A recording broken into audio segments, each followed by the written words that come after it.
بسم الآب والابن والروح القدس إله واحد أمين. أهلا بحضراتكم في قناة أم النور.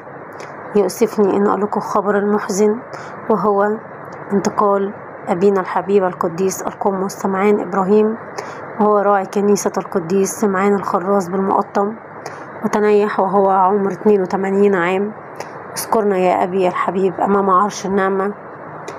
رحيل سمعان الخراز العصر الحديث الذي نقل القلوب الحجرية المظلمة إلى قلوب مملوءة بالنور الإلهي، بعد نقل سمعان الخراز الجبل القاسي من مكانه، وأصبح يسمى الجبل المقطم قديما. صلي من أجل سلامة بلادنا أمام عرش النعمة. اليوم رفع أبونا سمعان إلى مسكنه السمائي. اليوم فقدت الكنيسة كلها عمود من أعمدتها، وأسد جبل المقطم وأعمدة سكانها. فقدنا خادما ناريا قال عن نفسه: أنا زبال وبخدم زبالين. خدم في أصعب المناطق على الإطلاق، دخل القهاوي والعشش والغرز وحولها لمناطق تسبيح للمسيح. ورسمه البابا شنودة في يوم 15/1 سنة 78 في منطقة منشية ناصر وحي الزبالين، وانفرد بخدمة استعصت على كثيرين، لكن الله كان معه وتكلم كما قال له الله: لأن لي شعب كثير في هذه المنطقة.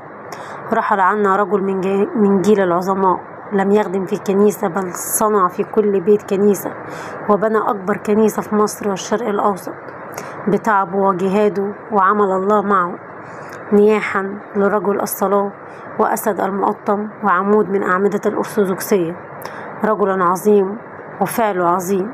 صلي عنا واذكرنا أيها الرجل البار أمام حبيبك المسيح له المجد. أبونا القمص سمعان إبراهيم موسى قمص الجبل، كان تاريخ ميلاده 5/12/1941. تاريخ القصصية 14/1/1978. تاريخ القمصية 15 يوليو 1994. بدأ خدمته في 1974 ميلادية، وكانت في أصعب منطقة عشوائية بمصر حي الزبالين جبل المقطم.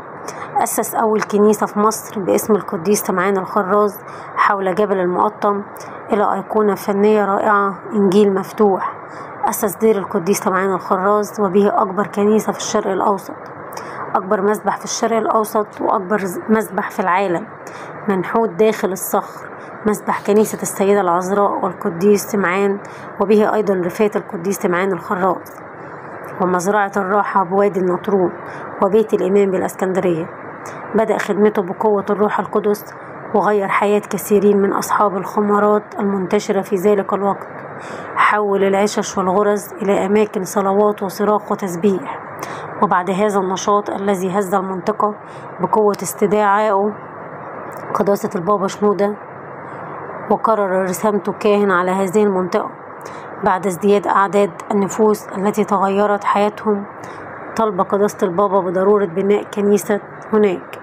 بينما كان يفكر في الأمر وهو عائد من خدمته، قامت عاصفة شديدة جدا جعلت أكياس القمامة تتطاير بشدة، وفي وسطها ورقة من الكتاب المقدس مكتوب بيها في سفر أعمال الرسل: لأني أنا معك ولا يقع بك أحد ليؤذيك، لأن لي شعبا كثيرا في هذه المدينة. قال عنها قداسة البابا شنودة أنها ليست ورقة ولكنها فرمان سماوي، شعاره دايما: نحن متفرجون على عمل الله. إلى الآن يخدم في القهاوي والشوارع ويخدم أصعب الحالات.